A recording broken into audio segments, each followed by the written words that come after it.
Well, the news is dark this week, and it's likely not going to get any less so in the near future. But in these trying times, there is something I'd like to just share and help preserve, something that brought a lot of joy to my heart. Hi, diddly hey, neighborino, it's Jim Dempsey with a news drop. Venezuela, a relatively large number of people saw my TED Talk on it. I assume most didn't realize I was joking the whole way through. Well, so something about that incident.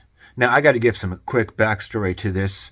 I was born and raised in Seattle, which has been a very liberal town for longer than I've lived in it. My parents were both raised in Seattle, and it isn't like I wasn't raised to be patriotic as much as just you took it for granted. You're American, right? Like, yeah, you don't think about it. And I had this moment in my adolescence when I overheard this guy on a stand-up comedy piece, I think it might have been Mark McKinney, talking about being a patriotic Canadian. And he said, yeah, well, there's patriotic Canadians, of course. And mind you, this was a stand-up routine, right? And it was the first time I'd been confronted with that notion. I remember thinking to myself, wow, thank God I was born in a real country.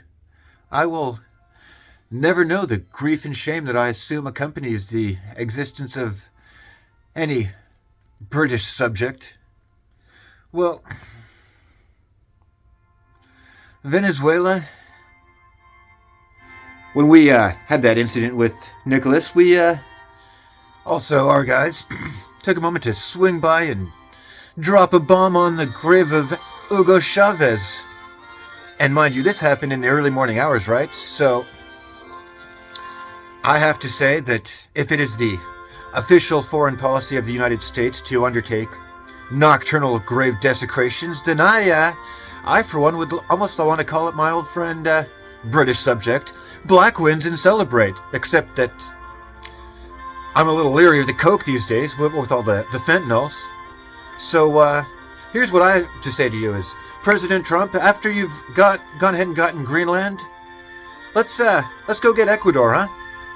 The wintry black cold ejaculate wants to make snow and ice great again.